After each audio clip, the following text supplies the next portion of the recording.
Hello everyone. CUET के general aptitude test इस subject में क्वांटिटेटिव एबिलिटी पर क्वेश्चंस होते हैं, है ना। क्वांट आपको पूछा जाता है, मैथमेटिक्स के क्वेश्चंस होते हैं। आज हम इस वीडियो में कंप्लीट रिवीजन करने वाले हैं। वन शॉट वीडियो है।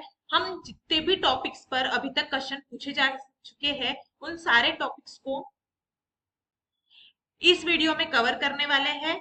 और उसी के साथ जो प्रीवियस ईयर में क्वेश्चंस पूछे गए थे, हर टॉपिक से एक क्वेश्चन हम करने वाले हैं। एग्जैक्टली प्रीवियस ईयर क्वेश्चंस होंगे, कोई भी उसमें चेंजेस नहीं होंगे हमारी तरफ से।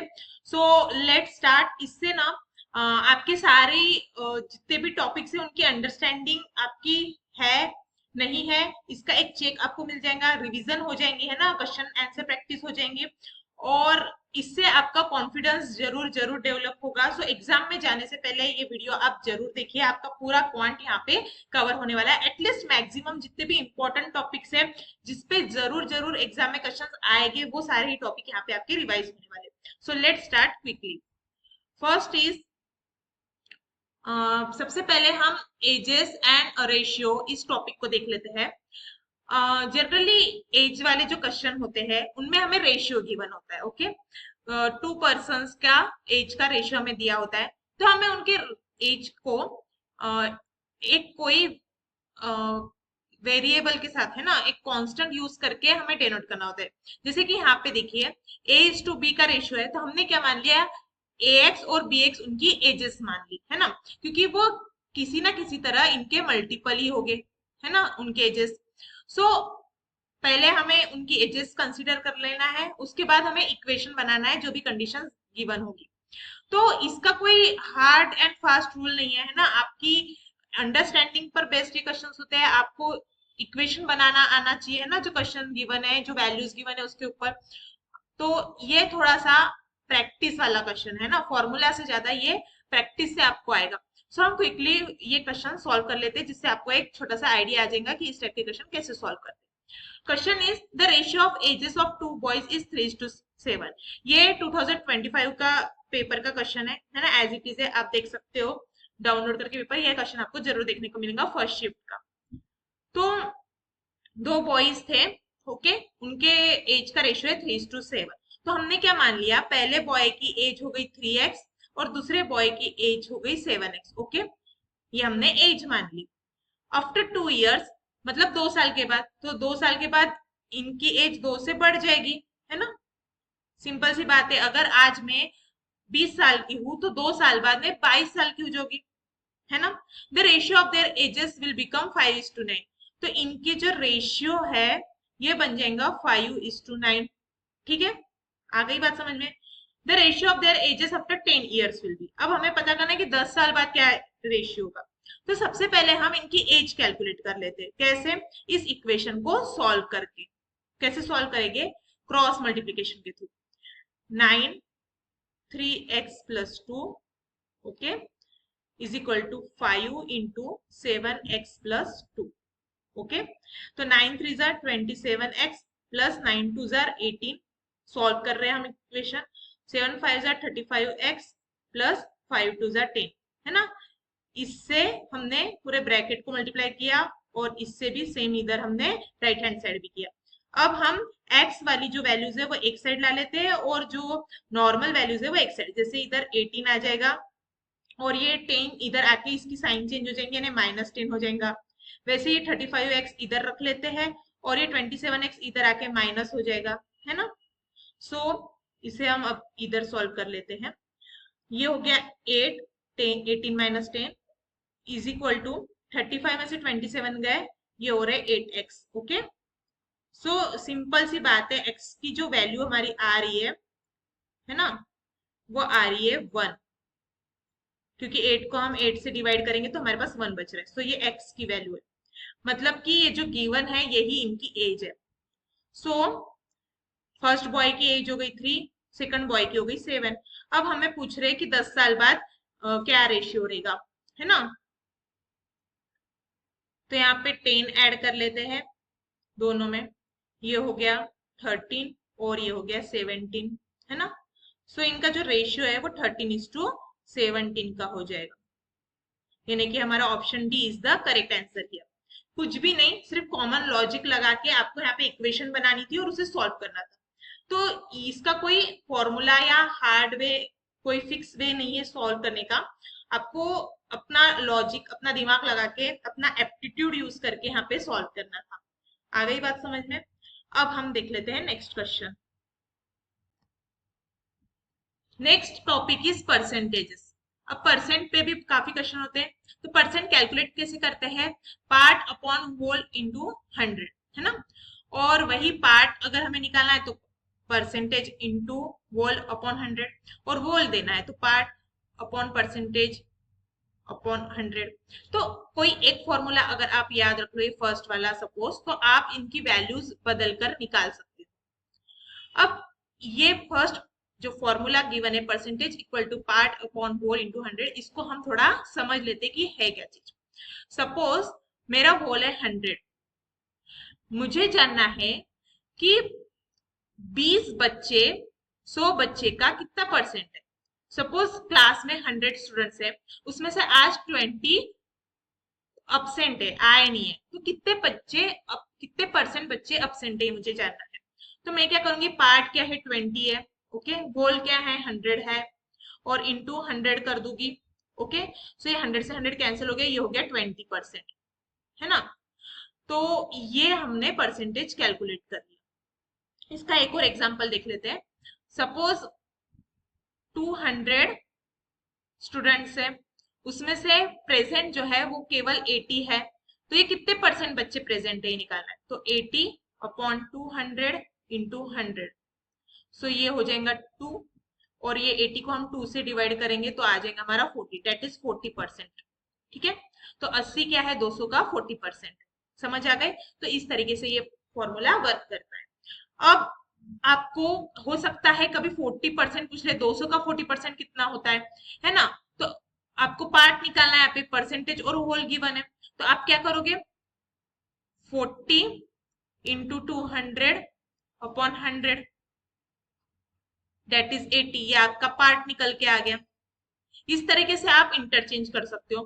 तो आपको सिर्फ फर्स्ट भी अगर आप याद रख लो तो आपका काम बन जाएगा। ठीक है, अब हम पेपर में जो क्वेश्चन आया था वो देख लेते हैं। X got 98 marks in his exam which is 50% of the total marks, what is the maximum marks of the exam.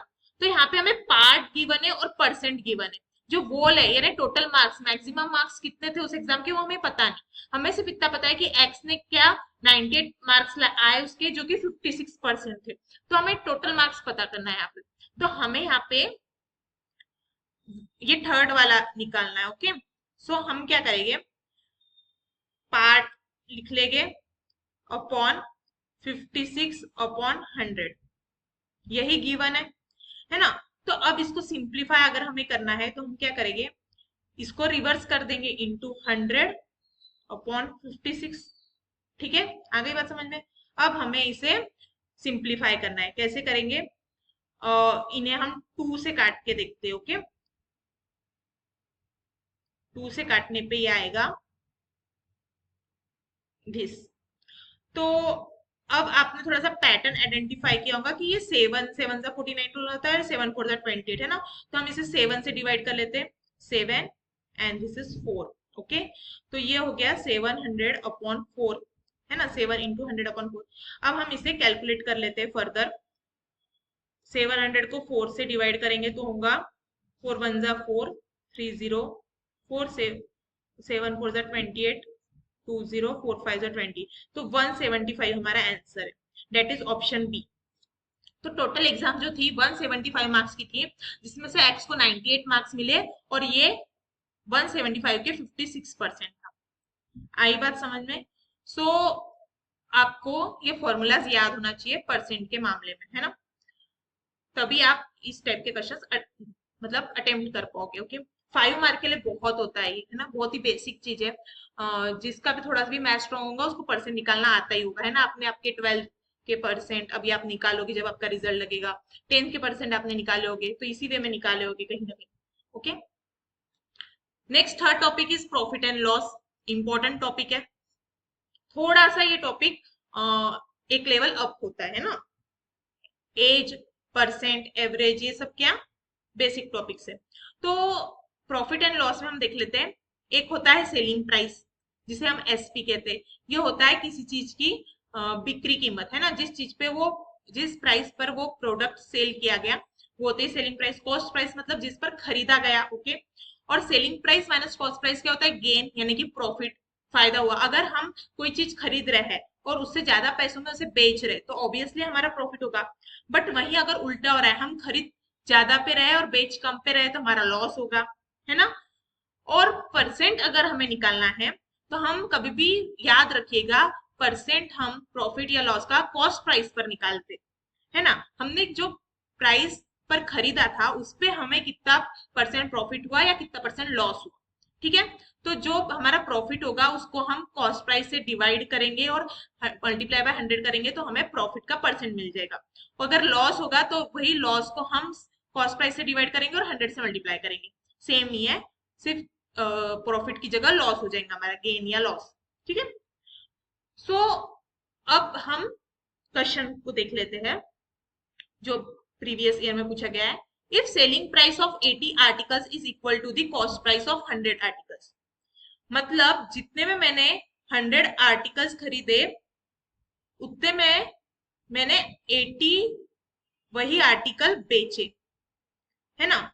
तो जो जितने पैसे में 100 आर्टिकल में खरीद पा रही हूँ, उतने में मैं बस 80 बेच रही हूँ, है ना। यानी मेरा फायदा हो रहा है यहाँ पे, सिंपल सी बात है।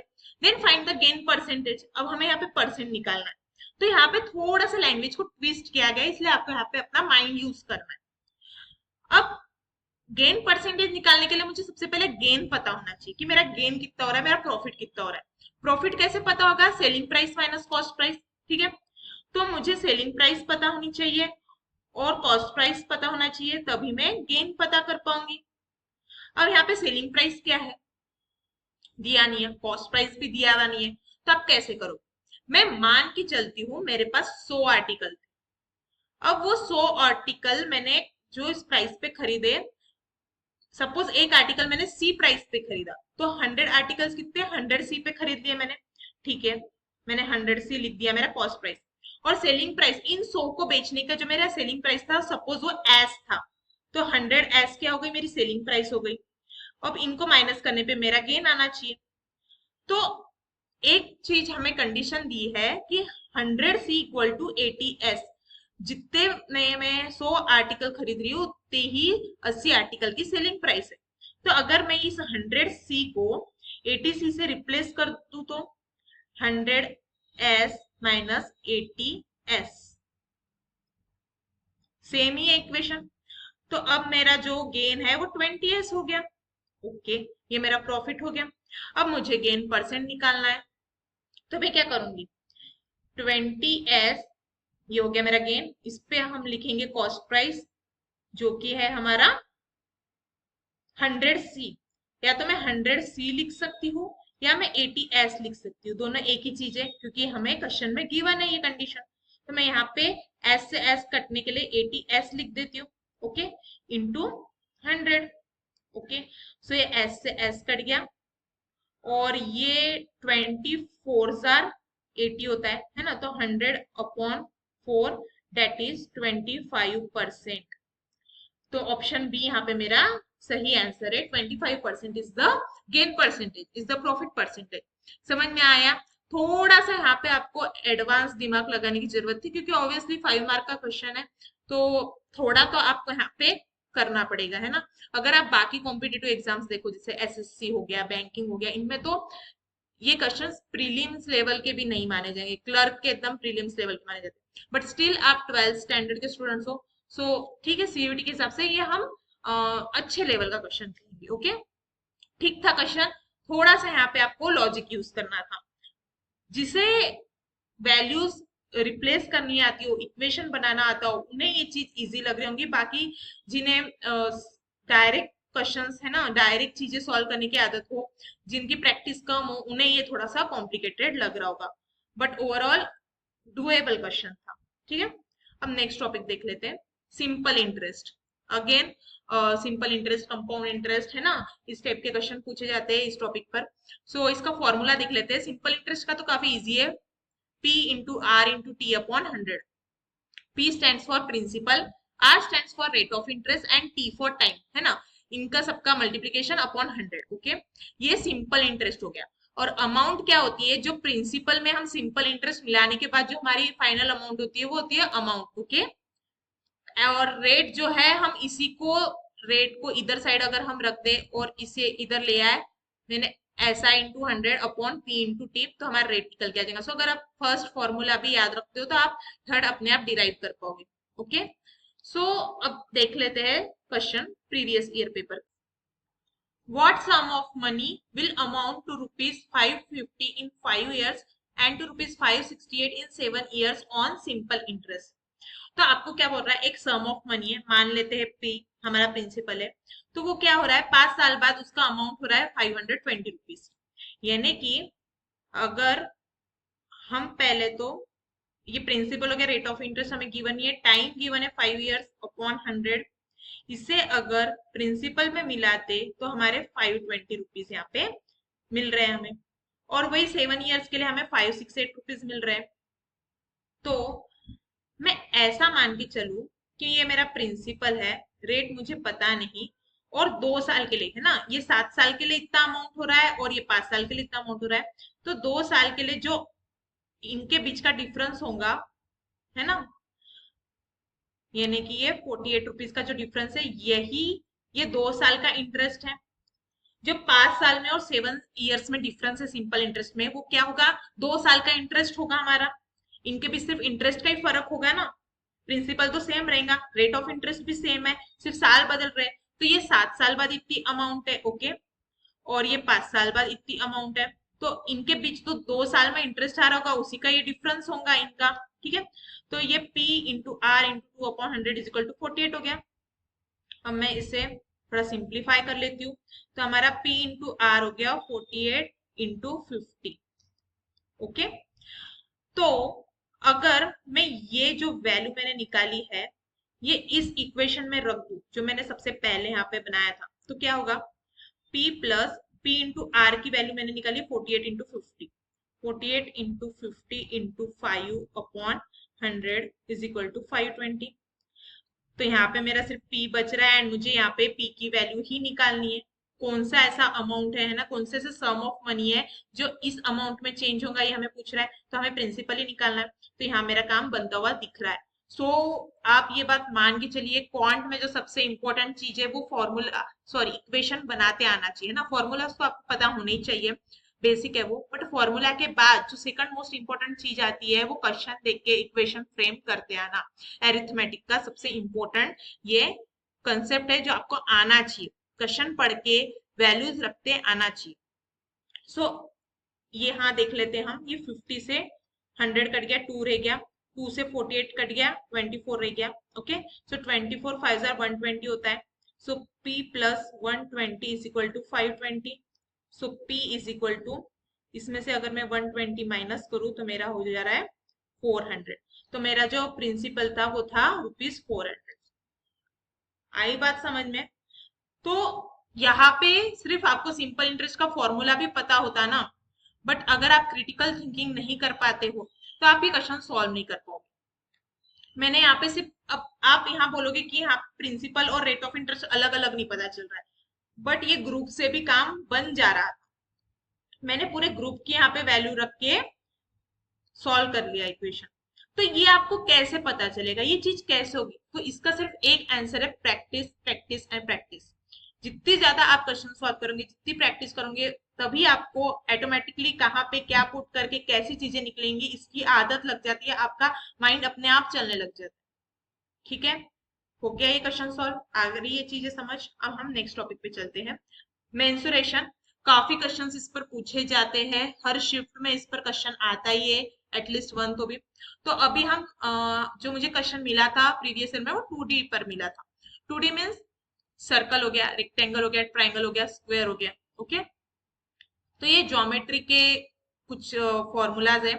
अगर हम इसको 3D में ले जाते तो ये स्पेयर हो जाएगा, है ना, ये शायद कोन हो जाएगा, ये सिलेंडर हो जाएगा, इस टाइप से 3D भी अलग फिगर्स होते हैं। तो अभी हम 2D फिगर्स को यहाँ पे क्विकली उनके फॉर्मूलाज देख लेते हैं। तो सर्कल का जो एरिया का फॉर्मूला है वो है pi R square. Okay, R stand for radius, और जो सर्क्यूमफरेंस है इसका फॉर्मूला है 2 पाई आर। ओके, रेक्टेंगल का एरिया का फॉर्मूला है लेंथ इंटू ब्रेथ, और पेरीमीटर का फॉर्मूला है 2 इंटू लेंथ प्लस ब्रेथ। ये सारी बेसिक से अपने 10th तक जरूर इन्हें पढ़ा होगा, सिर्फ रिवाइज करने की जरूरत है।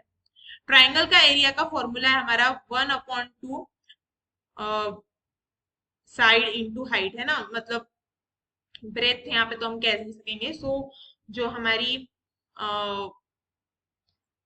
ट्राइंगल ये हो गया। ओके, तो ये जो बेस होता है नीचे वाली साइड, ओके, इसे हम बेस मानेंगे यहाँ पे, और ये हाइट हो गया। तो 1/2 इंटू बेस इंटू हाइट, ये हो गया हमारा ट्राइंगल का फॉर्मूला। और स्क्वायर का है एरिया का साइड इंटू स्क्वायर, ए यानी यहाँ पे साइड मान लीजिए आप, और पेरीमीटर हो गया 4 है, 4 इंटू साइड। ठीक है, सर्कल का area pi R square, R stand for radius, circumference is 2 pi R, rectangle का एरिया है लेंथ इंटू ब्रेथ, पेरीमीटर है 2 into length plus breadth, triangle का area 1/2 into base into height, and square का area जो है side square, और perimeter जो है 4 इंटू साइड। ये सारे फॉर्मूले आप सबने पढ़े हैं, बस रिवाइज करने की नीड है। ओके, अब क्वेश्चन देख लेते हैं प्रीवियस ईयर का। The area of circle is numerically equal to its circumference. तो एरिया होगा सर्कल का जो कि है हमारा पाई आर स्क्वायर। ये क्या बोल रहा है, इक्वल है सर्क्यूमफरेंस के। अच्छा, ये सेम ही है। ठीक है, यहाँ मेरा पाई से पाई कट गया, और एक आर से आर कट गया, यानी मेरा रेडियस जो है 2 निकल के आ जा रहा है। ओके, चलो मुझे रेडियस मिल गया। Find the diameter of the circle. अब डायमीटर जो होता है वो रेडियस इंटू 2 होता है ना। रेडियस जो है डायमीटर का आधा होता है, पता है। जैसे मान लीजिए ये सर्कल है, डायमीटर यानी ये जो दोनों साइड्स को कनेक्ट करे सेंटर से जाता हुआ, और रेडियस है ना सिर्फ इतना हाफ पार्ट। ओके, ये जो इतना पार्ट होता है ना, ये रेडियस होता है। तो रेडियस जो है वो डायमीटर का हाफ होता है हमेशा। सो हमारा यहाँ पे डायमीटर 4 निकल के आ जाएगा, 2 इंटू 2 4। सो यहाँ पे 4 unit, option B is the correct answer. आई बात समझ में? वेरी इजी क्वेश्चन, सिर्फ आपको फॉर्मूलाज याद होना था और वही इक्वेशन बनाना है। आप देख रहे होंगे हर क्वेश्चन में इक्वेशन बनाना है, जैसे यहाँ पे भी हमने इक्वेशन बनाया, उसे सॉल्व किया। इक्वेशन बनाते आना, जो वर्ड प्रॉब्लम गिवन है उसके बेसिस पर, ये चीज आप सीख जाइए प्रैक्टिस करके, तभी क्वेश्चंस बन पाएंगे। अब 6 हम टॉपिक देख लेते हैं, वो है कोऑर्डिनेट ज्योमेट्री। ओके, ये टॉपिक हो सकता है अपने 10th 9th 10th में पढ़ाओ, है ना। तो बेसिक तो नहीं कहेंगे, थोड़ा एक स्टेप आगे का टॉपिक है, बट स्टिल अगर आपकी ज्योमेट्री अच्छी होगी तो ये आप कर पाओ। सो फॉर्मूलाज है कुछ, डिस्टेंस, है ना, जब आपको दो पॉइंट्स दिए जाते तब उनका डिस्टेंस जो है, सपोज ये एक पॉइंट के कोऑर्डिनेट्स है और ये एक पॉइंट के कोऑर्डिनेट्स है, इनका डिस्टेंस निकालना है। सो हम इसको x1 x2 मान लेते हैं, इसको y1 y2 मान लेते हैं, और फिर इस फॉर्मूले में रख के इनका डिस्टेंस निकालते हैं। ठीक है, x2 minus x1 square plus y2 minus y1 square, और इन सब इनके सम का स्क्वायर रूट। ओके, ये हो गया हमारा डिस्टेंस। मिड पॉइंट निकालना हो तो इन दोनों का सम अपॉन 2, और इन दोनों का सम अपॉन 2, ये हो गया हमारा मिड पॉइंट के कोऑर्डिनेट्स। स्लोप हम निकालते हैं y2 minus y1 upon x2 minus x1। ये तीनों फॉर्मूलाज इंपॉर्टेंट है, जिनकी मैथ स्ट्रॉन्ग है, जिन्हें बहुत अच्छा स्कोर करना है गेट में, वो इन 3 पॉइंट्स को याद रख सकते हैं, वरना आप एक हाथ क्वेश्चन स्किप भी कर सकते हो, है ना। जरूरी नहीं है गेट में आप आउट ऑफ स्कोर कर पाओ, है ना। सो थोड़े एडवांस लेवल के टॉपिक से सो आप स्किप कर सकते हो। अब यहाँ पे देख लेते हैं, question is the point -2 3 lies in which quadrant. अब आपको क्वाड्रेंट पता होगे, ये हमारा ग्राफ है सपोज।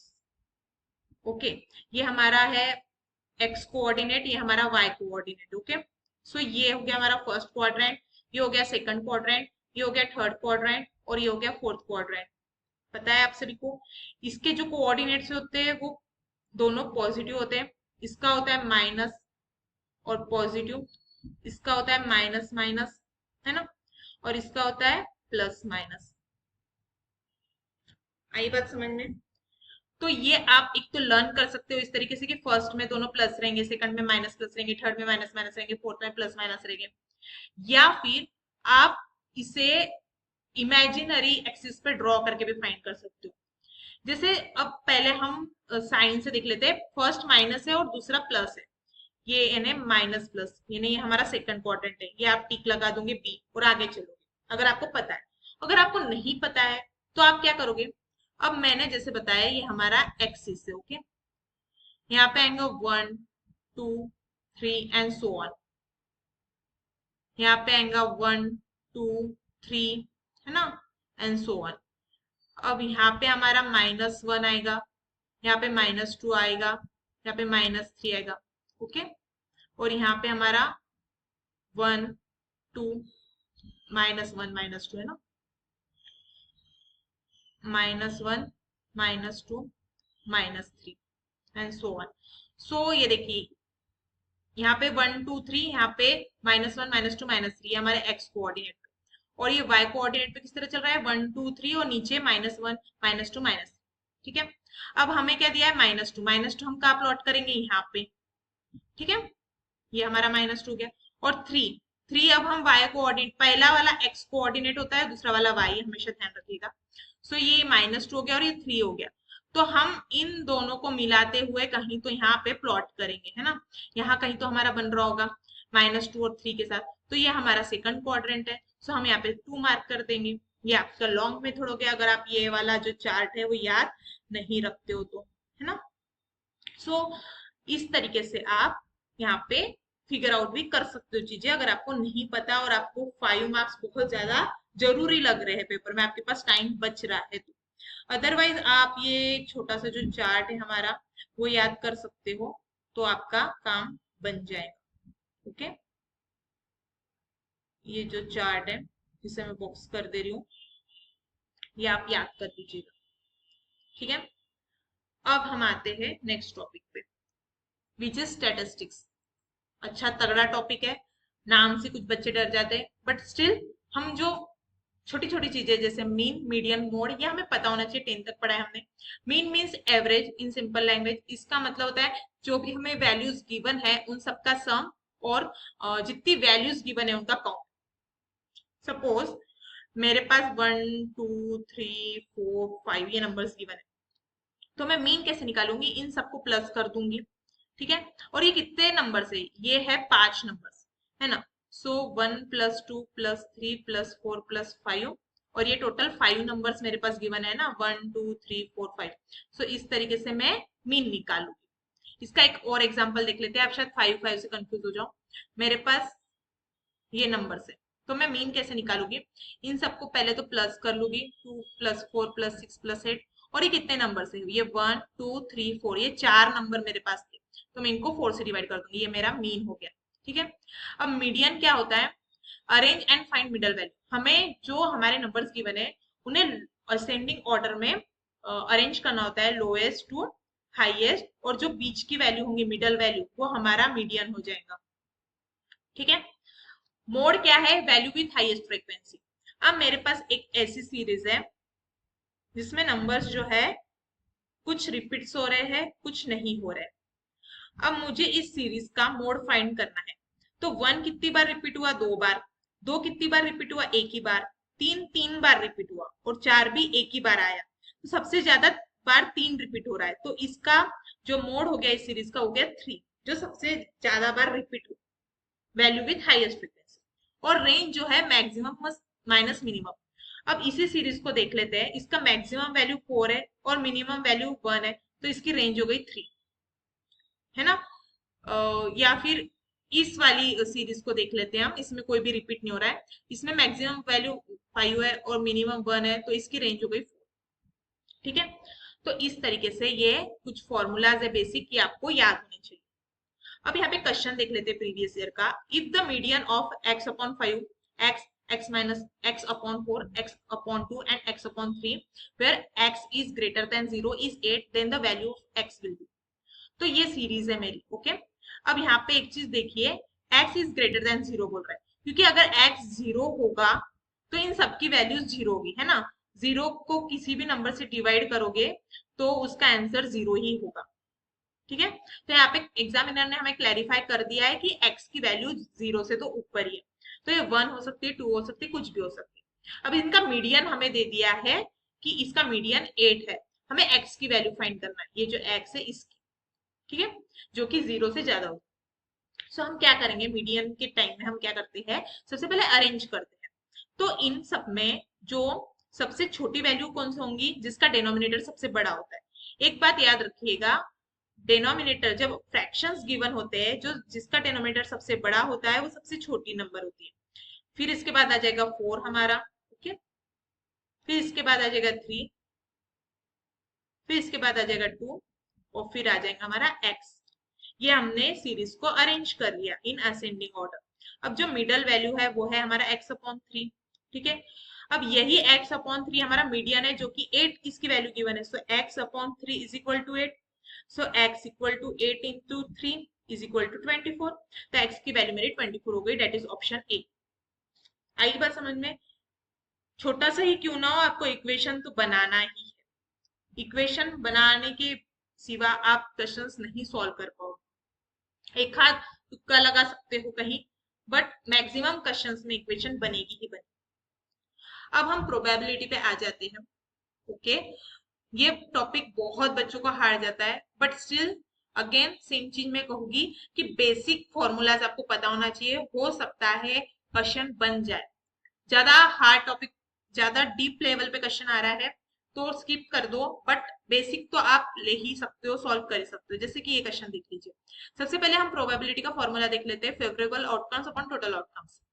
सपोज मेरे पास एक कॉइन है, उसमें अगर मैं उसे फ्लिप करूं तो मेरे पास दो आउटकम निकल के आ सकते हैं, एक तो हेड्स आएगा या टेल्स आएगा। ये हो गया मेरा टोटल आउटकम। अब मैं पूछूं कि मेरे पास हेड आने की कितनी संभावना है, तो ये मेरा फेवरेबल आउटकम है कि मुझे हेड्स चाहिए, और टोटल आउटकम है मेरा एच और टी। दो दो आउटकम आ सकते हैं, बट मुझे जो चाहिए वो वन आउटकम है, तो ये 1/2 हो गया। सो ये मेरी प्रोबेबिलिटी हो गई कि मेरे हेड्स आने की चांस 1/2 है, दैट इज 50%, है ना। 50% चांसेस है कि हेड्स आए, 50% चांसेस है कि टेल्स आए, अगर हम एक पॉइंट को फ्लिप करते हैं। सो याद रखिएगा कभी भी कि प्रोबेबिलिटी जो है इसकी रेंज हमेशा 0 to 1 होती है ना। तो 0 से 1 के बीच में ही हमेशा आपकी जो प्रोबेबिलिटी है वो निकल के आएंगी। अगर 1 के ऊपर आपका कुछ वैल्यू निकल रहा है तो आप समझिएगा कि आपकी कैलकुलेशन रॉन्ग हो गई। ठीक है, ये दो चीजें आपको समझ में आ गई। अब हम क्वेश्चन देख लेते प्रीवियस ईयर का। What is the probability that any non leap year will have 53 Sundays? Okay, यहाँ पे थोड़ी सी आपकी रीजनिंग एबिलिटी भी लग रही है ना, क्योंकि कैलेंडर से रिलेटेड क्वेश्चन है। सबसे पहले हम लीप ईयर समझ लेते हैं। लीप ईयर मींस जिस ईयर में फिफ्थ मंथ में 29 डेज होते हैं, यानी कि पूरे ईयर में आपके 366 डेज होते हैं। और non leap year means normal leap year, जिसमें फेब मंथ में 28 डेज होते हैं। ये 4 साल में एक बार आता है ना। और ये जो बाकी के 3 साल होते हैं उसमें हमारे फेब्रुआरी में 28 डेज ही होते हैं, और पूरे ईयर में कितने होते हैं, 365 डेज होते हैं। ठीक है, क्लियर है यहाँ तक कीजिए। अब यहाँ पे कुछ है नॉन लीप ईयर, यानी हमारे 365 डेज वाले ईयर की बात हो रही है कि उसमें 53 संडेज आए, इसकी क्या प्रोबेबिलिटी। अब आपको पता होना चाहिए कि हर ईयर में 52 वीक्स होते हैं, ठीक है। हर वीक में एक बार तो संडे आएगा ही, फिक्स है, यस फिक्स है। तो हमारे पास 52 संडेज तो होगी। अब पूछ रहा है 53 संडेज होने की क्या प्रोबेबिलिटी है, क्या संभावना है। तो जो हमारे पास एक दिन बच रहा है ना, 52 वीक्स होते हैं प्लस 1 डे बचता है, तब 365 यानी कि पूरा एक साल होता है।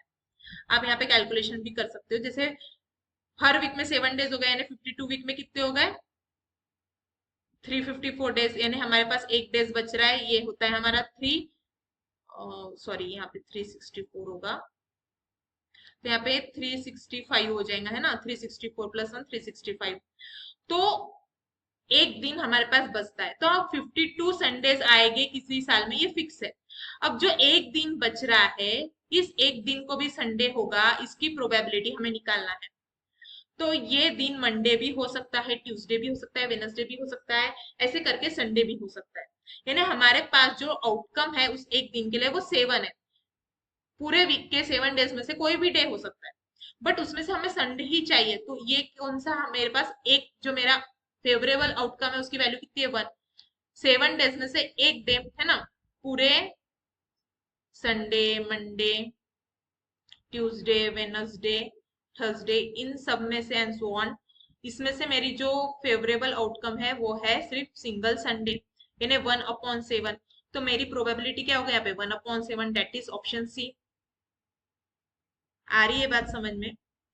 मैं फिर से बता देती हूँ कि हमें नॉन लीप ईयर की बात कर रहे हैं, जिसमें फेब मंथ में 28 डेज होते हैं और पूरे ईयर में होते हैं 365 डेज। अब ये 365 डेज कैसे बनते हैं? 52 वीक्स प्लस 1 डे मिला के। ओके, 52 वीक्स हो गए और एक दिन बचेगा, ये टोटल मिला के हमारे 365 डेज हो रहे। तो 52 वीक्स में 52 बार संडे तो आएगा ही, हर वीक में एक संडे आता ही है, तभी वीक बनेगा पूरा। तो अब ये एक दिन बच रहा है हमारे पास। अब ये एक दिन जो बच रहा है ये संडे होगा, इसकी हमें प्रोबेबिलिटी निकालना है। अब ये दिन संडे, मंडे, ट्यूसडे, वेडनेसडे कुछ भी हो सकता है। तो हमारे पास जो टोटल आउटकम है वो 7 दिन हो रहे हैं वीक के पूरे, है ना। सातों दिन में से कोई एक दिन हो सकता है। तो ये 1/7 इसकी क्या है? प्रोबेबिलिटी, संभावना है। आई होप रिपीट करने से आपको समझ आ गया होगा। नहीं आ रहा है तो फिर से एक बार आप रिपीट करके देखिए वीडियो, आपको जरूर समझ में आ जाएगा। जिसने भी ये टॉपिक पढ़ा है उसके लिए ये बहुत ही डुएबल सा क्वेश्चन है। सिर्फ आपको कैलेंडर की नॉलेज यहाँ पे होना, जो आपने रीजनिंग में जरूर पढ़ी हो। वहां पे भी कैलेंडर से रिलेटेड क्वेश्चन पूछे जाते हैं, गैट में ही है रीजनिंग, ओके, जीएटी में, जनरल एप्टीट्यूड टेस्ट में। So it's kind of mix of reasoning and quant, okay. आपकी लॉजिकल रीजनिंग भी यहाँ पे टेस्ट हो रही है और क्वांटिटेटिव एप्टीट्यूड तो हो ही रहा है टेस्ट, ठीक है। अब एवरेज पे आ जाते हैं। मैं आपको एक चीज बताना चाहूंगी कि एवरेज पे डिटेल एक वीडियो मैंने बनाया है इसी चैनल पर, तो आप वो देख सकते हो। उसमें मैंने एवरेज से रिलेटेड जितने भी टाइप्स के क्वेश्चन पूछे जाते हैं या जा सकते हैं वो सब कवर किए, और उसमें एक पीवाईक्यू भी कवर किया, ठीक है। तो एवरेज क्या होता है? सिंपली हम इसे मीन भी कह सकते हैं, okay. Sum of all values upon count, mean ही होता है एक टाइप से। और हम इसे सम भी हम एवरेज इनटू काउंट से डिराइव कर सकते हैं ना। अगर आप एक फॉर्मूला भी याद रखो तो आप दूसरा फॉर्मूला अपने आप values left hand side and right hand side adjust करके निकाल सकते हो। क्वेश्चन देख लेते हैं quickly. Average of 12 numbers is 15। तो हमारे पास कुछ नंबर्स थे जिनका कौन 12 था और इसका एवरेज हमारा 15 निकल के आया है। Average of first two is 14। तो उसमें से जो पहले दो नंबर थे, एक x होगा एक y होगा, इनका सम होगा अपॉन 2, यानी काउंट 2 हो गया, ये इसका एवरेज हो गया 14, है ना। तो हमारी x प्लस वाई की वैल्यू क्या हो गई? 14 2 28। तो पहले दो का सम क्या हो गया? 28 हो गया, ठीक है। अब हमें रिमेनिंग 10 का पूछा है। तो पहले हम पता कर लेते हैं कि जो x plus Y plus Z plus so on, ये जो 15 नंबर थे इनका सम क्या है? सम कैसे पता होगा? एवरेज इंटू काउंट कर लेके।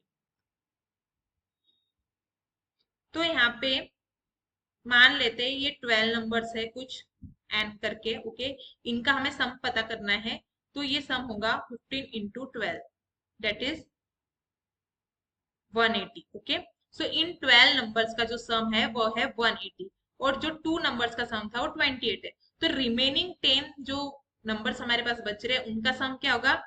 180 माइनस 28, दैट इज 152, ठीक है। अब ये 152 इनका सम हो गया, और ये है कितने टोटल? 10 है इनका काउंट।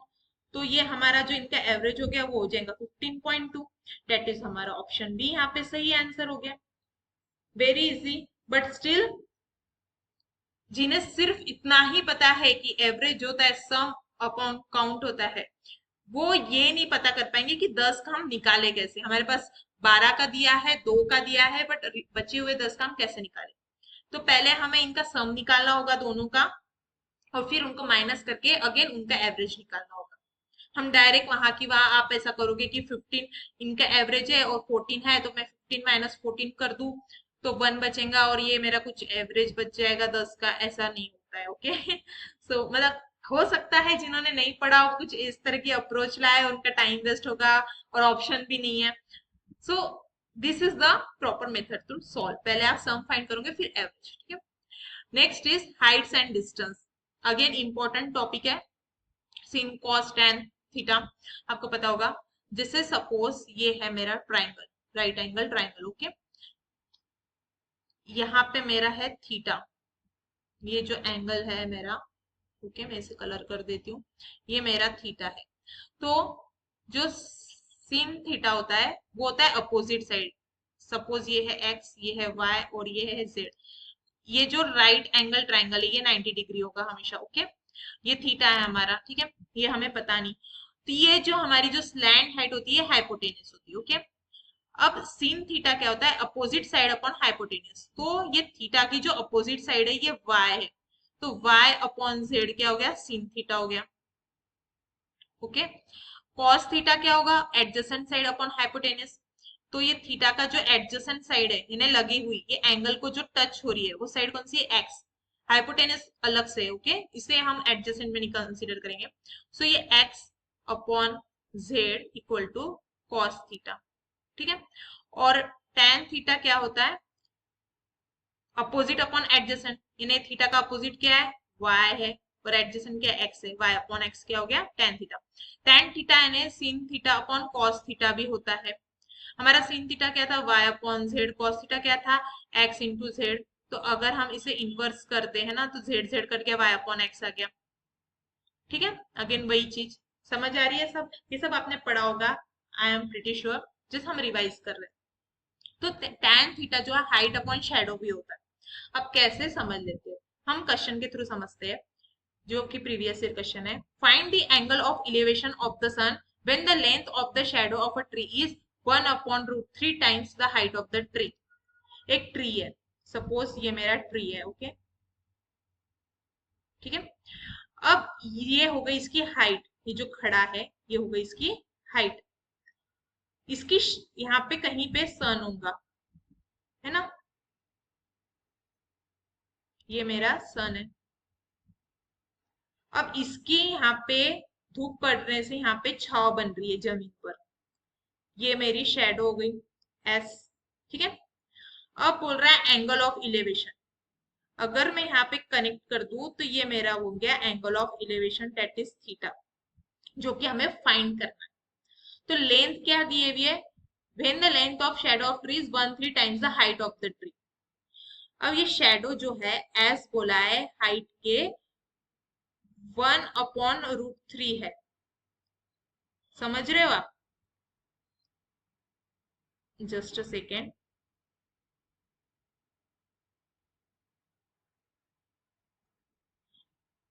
एच जो शैडो है वो हाइट के 1 अपॉन रूट 3 टाइम्स है, ये हमें यहाँ पे इक्वेशन दे दिया इन्होंने।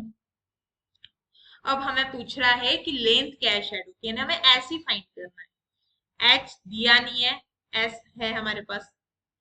तो एक बात समझिए, मैंने कहा tan theta equal to height upon shadow, कैसे, ये थीटा है, ठीक है, इसकी अपोजिट साइड है एच, ओके, और एडजेसेंट साइड है एस, यानी ये tan थीटा हो गया। आई बात समझ में। अब एच जो है वो एस का 1 अपॉन रूट 3। तो अगर मैं यहाँ पे वैल्यू रख, जैसे कि यहाँ देखिए आप, tan थीटा, एच की वैल्यू एच ही है और एस की वैल्यू क्या है, एच अपॉन 1 अपॉन रूट 3, ठीक है। यही कुछ बनेगा इक्वेशन। अब मैं एच से एच काट दूंगी, यानी tan थीटा मेरे पास क्या आ गया, रूट 3 आ गया, ये ऊपर चला जाएगा ना, आई बात समझ में। अब tan थीटा की रूट 3 वैल्यू कब होती है, जब थीटा 60 डिग्री होता है, दैट इज ऑप्शन सी। आपको sin cos tan इनकी वैल्यूज पता होनी जरूरी है ना। जैसे tan 30 डिग्री होता है 1 अपॉन रूट 3, tan 45 डिग्री 1 होता है, tan 60 डिग्री रूट 3 होता है, ये सब आपको पता होना चाहिए। समझ आ रही है बात।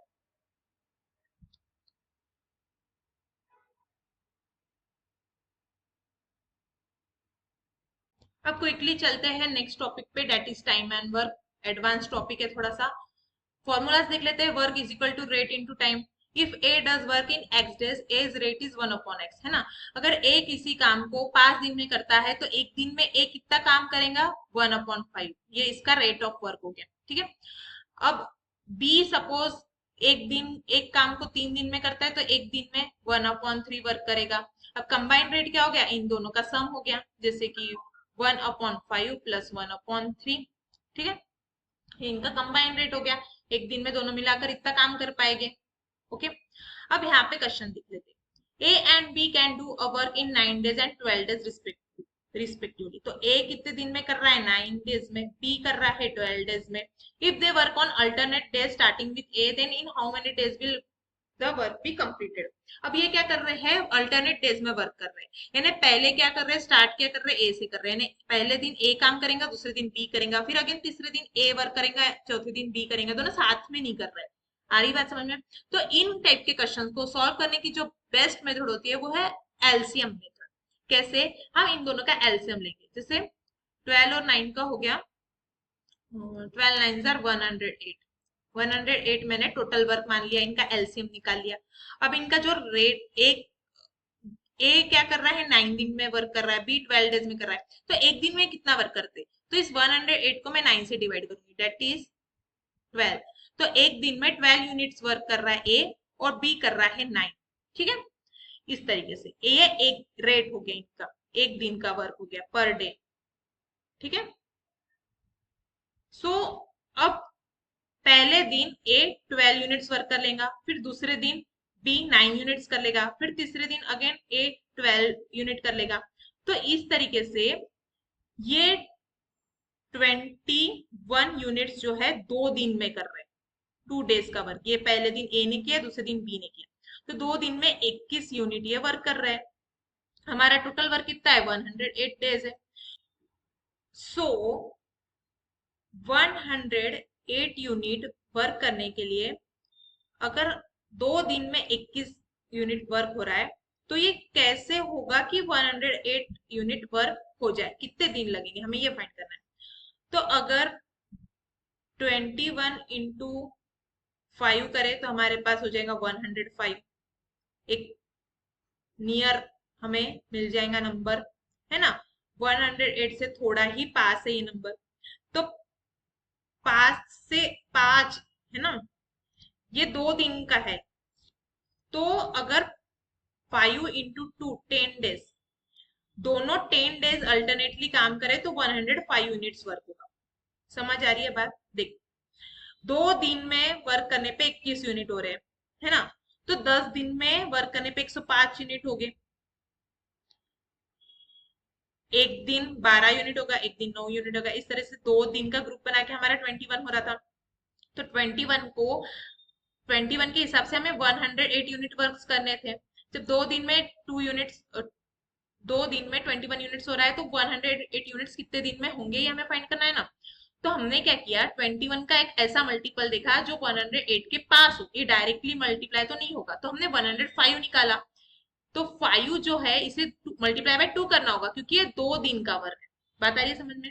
तो ये हो गया 10, यानी 10 दिन अगर ए और बी अल्टरनेट वर्क करे तो 105 यूनिट्स का वर्क हो जाएगा। अब हमारे पास बच रहे 3 यूनिट्स का वर्क, है ना। 108 में से 105 गए, 3 यूनिट्स। अब ये 3 यूनिट्स जो है ये दोनों वर्क करेंगे।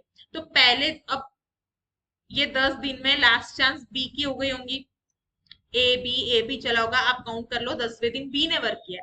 अब फिर से ए की बारी आ गई, अब ए करेगा 12 यूनिट वर्क, यानी ये जो है 3/12 वर्क करेगा, डेट इज 1/4। तो हमारे जो टोटल डेज हो गए 10, 1/4, इतने दिन में ये वर्क कंप्लीट होगा, डेट इज ऑप्शन सी। आई बात समझ में, जिसने टाइम एंड वर्क अच्छे से किया है वही इस प्रॉब्लम को समझ पाएगा अच्छे से। और हम यहाँ पे बेसिक नहीं कर रहे हैं, हम यहाँ पे रिवीजन कर रहे हैं, तो थोड़ा सा आपको चीजें समझनी होंगी खुद से, आपने पहले पढ़ा होगा तभी यहाँ आपको आगे चीजें समझ आ रही होगी, है ना। तो क्वेश्चंस काफी अच्छे अच्छे पूछे गए हैं। बच्चे थोड़ा सा डरते हैं जीएटी से, अगर आपके एडमिशन के लिए मस्ट हो, कट ऑफ डिसाइड करने में जीएटी कंपलसरी हो, है ना, आपके एडमिशन के लिए, तो ही आप जीएटी पे ज्यादा ध्यान दीजिए, वरना डोमेन एंड लैंग्वेज से आप वर्क चलाइए, यही एडवाइस दी जाती है। और जहाँ पे नेसेसरी है वहां पे, हाँ, सारे बेसिक्स पढ़ना आपको बहुत नेसेसरी हो जाता है। Next topic is speed, distance and time. सो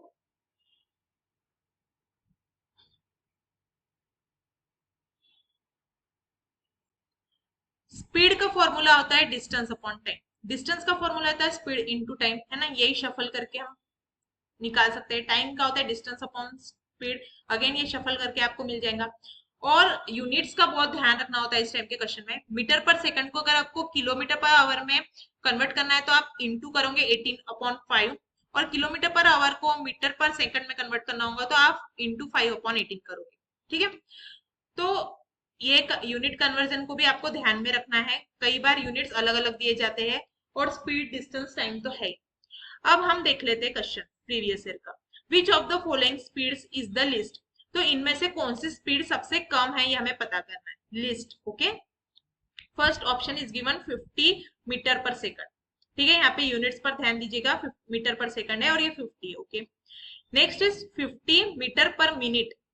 और यहाँ पे पर मिनट दिया है, यहाँ पर सेकंड दिया है, तो हम क्या करते हैं, इसको इसी में कन्वर्ट कर लेते हैं।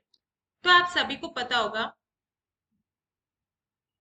1 मिनट में 60 सेकंड्स होते हैं। ओके, सो अब यहाँ पे अपॉन में है, सो हम क्या करेंगे, 50 मिनट मीटर पर मिनट को मीटर पर सेकंड में कन्वर्ट करने के लिए इसे 60 से डिवाइड कर देंगे। तो ये हमारा हो गया 5/6, that is 6 8 = 48, something like that. Okay, 0.83 metre per second हो गया हमारा, बहुत ही कम है ना, 50 मीटर पर सेकंड से। अब next is 70 kilometre per our. अब यहाँ पे देखना, किलोमीटर पर आवर को मीटर पर सेकंड में हमें कन्वर्ट करना है तो इंटू 5/18 करना है ना। तो हम सब मीटर पर सेकंड की इसमें कन्वर्ट कर रहे हैं, सो 70 को भी क्विकली कन्वर्ट कर लेते हैं 5/18। सो यहाँ पे आ जाएगा 35, यहाँ पे आ जाएगा 9। तो ये कुछ डेसिमल में आ रहा है। ओके, 175/9, तो ये जो एक्चुअल वैल्यू होगी वो होगी 19 पॉइंट समथिंग। ओके, 19.4। ठीक है, तो ये 19.4 मीटर पर सेकेंड। और next is 5 kilometre per minute. पहले हम इसे किलोमीटर पर आवर में कन्वर्ट कर लेते हैं। कैसे करेंगे, ये पर मिनट है। अब आपको पता होगा 1 आवर में 60 मिनट्स होते हैं, है ना। सो 5 kilometre per hour, kilometre per minute को अगर हम 60 से मल्टीप्लाई कर ले तो ये होगा 300 किलोमीटर पर आवर। ठीक है, अब इसको हम डायरेक्टली मीटर पर सेकंड में कर लेते हैं, 300 इंटू 5/18। सो ये हो जाएगा हमारा 9, ये हो जाएगा 150, ये हो जाएगा 50, और ये 3। सो 250/3, दैट इज 3 7 = 21। ओके, 3 8 = 24, और ये हो गया 3, यानी ये 83, समथिंग 83 मीटर पर सेकेंड। आ रही है चीजें समझ। सो ये वैल्यू थी हमारी 83 मीटर पर सेकेंड, और ये 50 मीटर पर सेकेंड है। सो मुझे लगता है option B is the right answer. सबसे लोवेस्ट जो है यहाँ पे वो 50 मिनट मीटर पर मिनट है ना, 0.83 मीटर पर सेकेंड। थोड़ा सा यहाँ पे कैलकुलेशन था, थोड़ा कंफ्यूजिंग था, metre per second, metre per minute, kilometre per hour, kilometre per minute, थोड़ी यहाँ पे खेला गया है यूनिट्स के साथ, है ना। तो आपको यहाँ पे स्ट्रॉन्ग रखना है अपने बेसिक्स, है ना, metre, minute, kilometre, metre, minute, hour, second, इन सब चीजों में कंफ्यूज नहीं होना है, अपॉन में, एंड कब मल्टीप्लाई करना है, कब डिवाइड करना है ना, इस तरीके से। सो थोड़ा कंफ्यूजिंग था, अच्छा क्वेश्चन था, तो यहाँ पे ऑप्शन बी हमारा राइट हो जाएगा। नेक्स्ट इज, हम चलते हैं नेक्स्ट टॉपिक की ओर। So next topic is arithmetic progression. Okay, series से रिलेटेड है, इंपॉर्टेंट है। तो सबसे पहले आप समझ लीजिए एन टर्म फाइंड करने का फॉर्मूला। तो एन टर्म हम फाइंड करते हैं a + n - 1/d। यहाँ पे a जो है वो फर्स्ट टर्म होती है, एन जो है नंबर ऑफ टर्म्स होती है ना, किस कौन सी टर्म फाइंड करना है, जो एन नंबर की टर्म होती है ना वही एन ये होता है। और डी इज डिफरेंस। और कॉमन डिफरेंस कैसे पता करते हैं, तो second term minus first term. Okay, जो सम होता है एन टर्म्स का वो हम निकालते हैं, sum is equal to n upon two, two a plus n minus one into d. तो आप देखे होगे जो ये फर्स्ट फॉर्मूला है ना, इतना पार्ट जो है वो सेम है, सिर्फ यहाँ पे इंटू टू किया है, और इसी काटने के लिए आप ऐसा समझ लीजिए एन अपॉन टू कर दिया सामने, है ना। टू यहाँ पे मल्टीप्लाई कर रहे हैं और यहाँ पे डिवाइड में रख दिया, इस तरीके से। ये आप ट्रिक, इस ट्रिक से याद कर सकते हो, है ना। ये वाला अगर आप याद कर लो फर्स्ट फॉर्मूला, तो ये फॉर्मूला याद करने के लिए आप ये वे यूज कर सकते हो। या फिर सम जो है हम एन अपॉन टू और first term plus last term इस वे में भी निकाल सकते हैं। ठीक है, ये कुछ फॉर्मूलाज थे अरिथमेटिक प्रोग्रेशन के। जो अरिथमेटिक सीरीज होती है ना हमारी एपी में जब होती है सीरीज, तो उस केस में फॉर्मूलाज यूज होते हैं। ज्योमेट्रिक प्रोग्रेशन भी होता है, उसके फॉर्मूलाज अलग है। ठीक है, तो अब यहाँ पे देख लेते हैं how many terms are there in the AP. ये हमें एक एपी दी है, तो इस एपी में कितने टर्म्स है, इस अरिथमेटिक प्रोग्रेशन में कितने टर्म्स है ये हमें फाइंड करना है। ये प्रीवियस ईयर का क्वेश्चन था।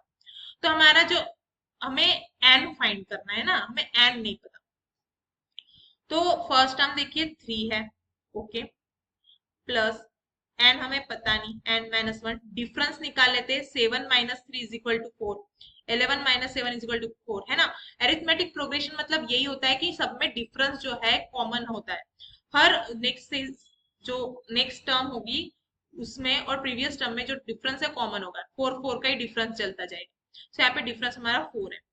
तो अब हमारी जो लास्ट टर्म है वो है 407। हम मान के चलते हैं हमें लास्ट टर्म पता करना है, तभी तो हमें पता चलेगा। जब हम पता करेंगे 407 किस नंबर की टर्म है, तभी हमें पता चलेगा कि टोटल कितनी टर्म्स है। लास्ट टर्म से पता चलेगा ना कि कितनी टोटल टर्म्स थी उस एपी में। सपोज मैं बच्चे काउंट कर रही हूँ, एक लाइन में कितने बच्चे, जब मैं 10वें बच्चे पे आऊंगी तभी मुझे पता चलेगा ना कि हाँ 10 बच्चे हैं इस लाइन में खड़े, उस तरीके से। सो अब इसको सॉल्व कर लेते। 3 plus 4n minus 4 is equal to 407। मैंने इससे इस पूरे ब्रैकेट को मल्टीप्लाई कर दिया। अब 3 minus 4 plus 4n is equal to 407। थोड़ी सी टर्म मैंने कॉमन वाली साथ में रख दी। अब मैं क्या करूंगी, 4n इधर रख दूंगी और सारी जो नंबर्स है न्यूमेरिकल वैल्यूज है वो राइट हैंड साइड शिफ्ट कर दूंगी। दैट इज 407 माइनस 3 प्लस 4, है ना। जो साइंस है वो इनवर्स हो जाएंगी, चेंज हो जाएंगी, प्लस का माइनस माइनस का प्लस। तो 4n इज इक्वल टू, ये हो गया 404 और इसमें 8 मिला दो, ये हो गया 408, है ना, इस तरीके से। So n is equal to 408 upon 4, that is 102। So ये 102 टर्म है 407, है ना। 100 सेकंड टर्म थी हमारी 407। ये फर्स्ट टर्म है, ये सेकंड टर्म है, ये फोर्थ टर्म है, और इनके बीच में काफी सारी टर्म्स है, और ये जाके आ जाती है हमारी 100 सेकंड टर्म। ठीक है, तो टोटल टर्म्स कितनी हो गई 102। That is option D is the correct answer here. आ गई चीज समझ में। तो आई होप ये वाला जो टॉपिक है ये थोड़ा सा हटके है ना, अरिथमेटिक प्रोग्रेशन, ये आप करिएगा जरूर, क्योंकि एक बार आपने ये जो 2 3 फॉर्मूलाज है वो समझ लेना, आप इन पर बेस्ड हर क्वेश्चन कर पाओगे। ठीक है, अब नेक्स्ट टॉपिक पे आ जाते हैं, बोट्स एंड स्ट्रीम्स। ठीक है, इसका फॉर्मूला देख लेते हैं पहले। सबसे पहले बोट की स्पीड हम b मान के चल लेते हैं और स्ट्रीम की स्पीड दैट इज s। ठीक है, अब डाउन स्ट्रीम, डाउन स्ट्रीम यानी स्ट्रीम के साथ जब नाव चल रही होती है, कभी भी नदी है, ओके, ये किसी एक साइड में फ्लो करेंगी एयर के डायरेक्शन में, या तो वो इस साइड में फ्लो कर रही है, और नाव भी अगर इसी साइड में चल रही है हमारी, है ना, इसी साइड में चल रही है, तो ये क्या डाउन स्ट्रीम चल रही है। और अगर स्ट्रीम इस साइड है बट हमारी बोट इस साइड चल रही है, तो ये हो गया अप स्ट्रीम, क्योंकि ये स्ट्रीम के अपोजिट डायरेक्शन में चल रही है। ठीक है, तो डाउन स्ट्रीम की स्पीड जब हम निकालते हैं तो हम बोट की स्ट्रीम में स्ट्रीम की स्ट्रीम स्पीड ऐड कर देते हैं ना, और जब अपस्ट्रीम निकाल रहे होते हैं तब बोट की स्पीड में से स्पीड की स्ट्रीम की स्पीड माइनस कर देते हैं, तो डाउन स्ट्रीम में प्लस होता है, अपस्ट्रीम में माइनस होता है। ठीक है, अब अगर हमें ऐसी कंडीशन हो कि डाउन स्ट्रीम स्पीड और अपस्ट्रीम स्पीड दोनों गिवन है, तो हम बोर्ड की स्पीड निकालने के लिए इनको प्लस करके 2 से डिवाइड करेंगे और स्ट्रीम की स्पीड निकालने के लिए माइनस करके डिवाइडेड बाय 2 करेंगे। ठीक है, ये कुछ फॉर्मूलाज हैं, आई होप आपको पता होगे, रिवाइज कर लीजिए। अब हम देख लेते हैं previous year question. A person rows a boat 10 kilometre along the stream in 30 minutes. Stream के साथ में along the stream, down stream. ठीक है, समझ आ रही है बात?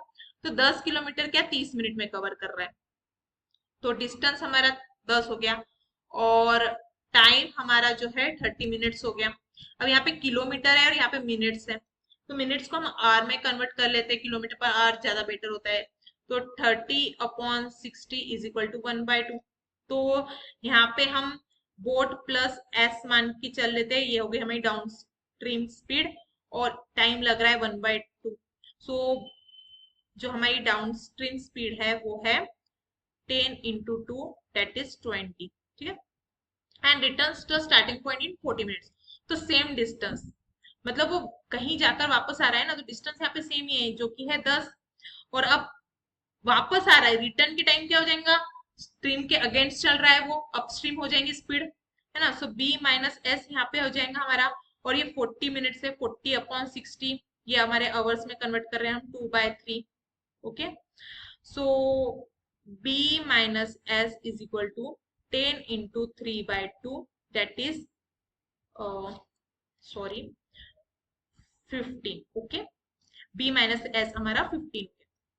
अब देखिए b प्लस s है 20, b माइनस s है 15। हमें क्या पता करना है, s पता करना है। सो s पता करने के लिए अगर हम यहाँ पे माइनस करते तो यहाँ पे साइन चेंज हो जाएंगे। ठीक है, और यहाँ पे भी माइनस हो जाएगा, डेट इज 5। यहाँ पे आ जाएगा 2s, b से b minus b is equal to कुछ नहीं, 0। सो 2s is equal to 5, s is equal to 5/2 that is 2.5। This is our answer. So option B 2.5 is the correct answer. Yes, speed की stream यहाँ पे 2.5। आई चीज समझ में? अगेन यहाँ पे इक्वेशंस बने हैं, 3-4 बने हैं और उन्हें सॉल्व करना पड़ा। ठीक है,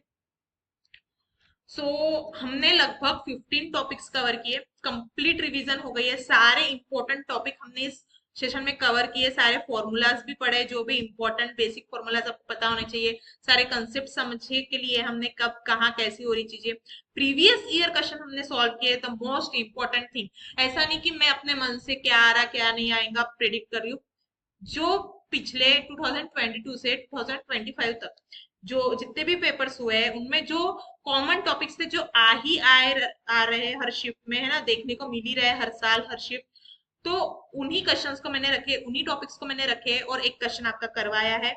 क्वेश्चंस मैंने सारे मॉडरेट लेवल वाले लिए थे, ऐसा नहीं कि कहीं पे मैंने सबसे इजीएस्ट क्वेश्चन चुन के रखा हो या सबसे टफ वाला चुन के रखा हो। एक डिसेंट स्कोर के लिए जिस लेवल तक के आपको नॉलेज रिक्वायरमेंट है, उस अच्छे मॉडरेट लेवल के क्वेश्चंस मैंने सारे रखे थे हर टॉपिक के, है ना। तो आई होप ये सेशन आपके लिए बिल्कुल भी हेल्पफुल रहा होगा, है ना। मेरे हिसाब से लास्ट मिनट अगर आपको क्वांट में कॉन्फिडेंस गेन करना है तो ये सेशन बिल्कुल उसे बूस्ट करेगा, क्योंकि सारे फॉर्मूलेज आपके रिवाइज हो जाएंगे। आपको अगर आप ये सॉल्व कर रहे हो देखते देखते वीडियो के साथ, और आपके सही आंसर मेरे तरह निकल रहे हैं, मैच हो रहे हैं आंसर्स, सो आपका कॉन्फिडेंस डेफिनेटली बूस्ट होगा। तो इस वीडियो को बस देखना नहीं है, साथ ही साथ सॉल्व करते चलना है। तो अगर आपके सारे क्वेश्चंस बन रहे हैं, ऑलमोस्ट 15 में से 10 भी बन रहे हैं, तो you are good to go, है ना। आप 2 एग्जाम अच्छे से, आपका एग्जाम जरूर अच्छा आ जाएगा। यू आर आप ऐसा मान के चलिए कि आप सीयूईटी एग्जाम के लिए रेडी हो, है ना, you are ready for the exam. So keep learning and all the best. Thanks for watching.